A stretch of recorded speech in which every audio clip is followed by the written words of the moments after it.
Je m'interroge ce jour sur la question du paiement des bénéficiaires du projet filets sociaux, baptisé désormais filets sociaux adaptatifs et d'inclusion économique par voie électronique dans ce pays. Oui. On a décidé de payer les personnes démunies, extrêmement pauvres par voie électronique. Le Cameroun a procédé lundi 11 décembre 2023 au lancement de son projet filet socio-adaptatif et d'inclusion économique, baptisé comme on aime dans ce pays, TFSAIE, sous la direction du ministre de l'économie, de la planification et de l'aménagement du territoire, MINEPAT. Ce nouveau projet a été mis sur pied avec l'appui de la Banque mondiale pour assurer la pérennisation des activités des projets filets sociaux. Il est soutenu par l'institution financière à hauteur de 92,752 milliards de francs CFA pour 217 000 ménages bénéficiaires. L'État du Cameroun y contribue à hauteur de 54 milliards de francs CFA pour 138 500 ménages bénéficiaires, ce qui fait un montant global de 146,752 milliards de francs CFA au profit de 356 000 familles bénéficiaires.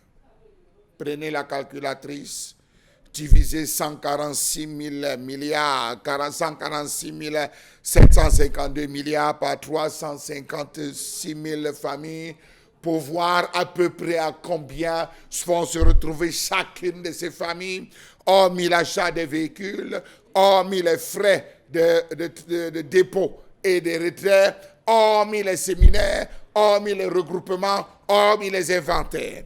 Le projet qui s'étale sur la période 2023-2028 vise à élargir la couverture du programme de protection sociale aux ménages les plus démunis d'une part et d'autre part, d'accroître l'accès aux opportunités de générer les revenus et de soutenir l'entrepreneuriat chez les jeunes urbains âgés de 18 et 35 ans.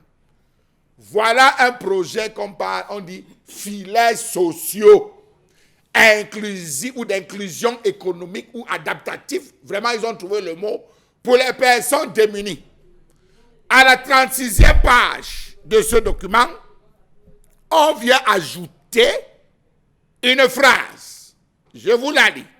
Le projet qui s'étale sur la période 2023-2028 vise à élargir la couverture du programme de protection sociale aux ménages les plus démunis d'une part, et d'autre part, d'accroître l'accès aux opportunités de générer les revenus et de soutenir l'entrepreneuriat jeune chez les jeunes urbains âgés de 18 à 35 ans. Ce qui suppose quoi? Que dans le projet jeune, dans le projet filets sociaux, on a ajouté une composante. La composante qu'on a ajoutée, c'est offrir des accès aux opportunités de générer les revenus et soutenir l'entrepreneuriat jeune, 18 à 35 ans. À quoi sert le PAGE? À quoi sert le PIFMA? À quoi sert le PIACI? À quoi sert le PCAP, le PCP à CFA? Pour qu'on vienne dans un projet filet social, ce filet social, ajouter encore la motivation, génération des revenus pour les jeunes. Voyez comment ce pays se moque des pauvres Camerounais que nous sommes. Les programmes filets sociaux, entrés dans une nouvelle phase de sa mise en œuvre, a choisi d'apporter de nouvelles révolutions telles que de nouveaux modes de financement des personnes concernées par le projet. De façon plus précise, il s'agit de l'inclusion du paiement électronique comme voie de mode de paiement. Ça suppose que M. Nding, très pauvre de son état, pouvant vivre avec 300 francs en dessous de 500 francs par jour, sera obligé, s'il est retenu dans ce projet, d'acheter un téléphone portable, d'ouvrir un compte électronique pour pouvoir percevoir l'argent du programme filet social. Comment comprendre que ceux qui souhaitent vous apporter le soutien parce que vous êtes considérés comme démunis vous obligent à devoir vous procurer un téléphone portable hautement coûteux à l'entretien dans un contexte d'extrême précarité où c'est sur cela que par voie électronique et Internet, on doit vous envoyer des WhatsApp, on doit vous envoyer des messages pour vous dire où vous retrouvez, comment vous retrouvez. Question.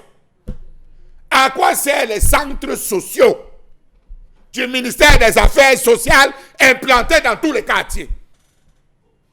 À quoi servent les services d'assistance dans les mairies? J'oubliais.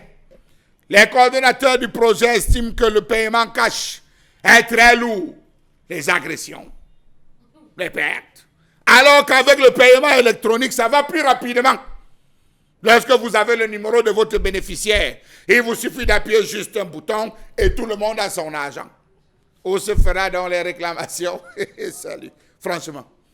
Environ 6,9 millions de Camerounais vivent actuellement dans l'extrême pauvreté et sur 40 millions de Camerounais, ils sont très peu, ceux pauvres, à avoir un seul téléphone. Beaucoup ne connaissent même pas ce qu'on appelle le quartier de Tchoronko. Déjà, ils sont dits extrêmement pauvres, frappés par tous les maux de cette vie. Absence d'habitat décent, manque d'électricité, absence de réseau téléphonique, non-possession de carte nationale d'identité, préalable pour la possession d'un numéro de téléphone et la création d'un compte électronique. L'analphabétisme de certaines populations s'inscrivent dans cette logique. Vraiment. Comment peut-on encore les obliger à avoir un téléphone? Pire, le programme filet social entend appuyer 2000 entrepreneurs âgés de 18 à 35 ans dans plusieurs domaines. Santé, agriculture, agroalimentaire, start-up, pour les pauvres. D'ailleurs, la majeure partie d'employés maintenant chargent leur téléphone au bureau. Parce que quand il n'y a pas de lumière. Et c'est des filets sociaux, ils vont faire comment? Shame.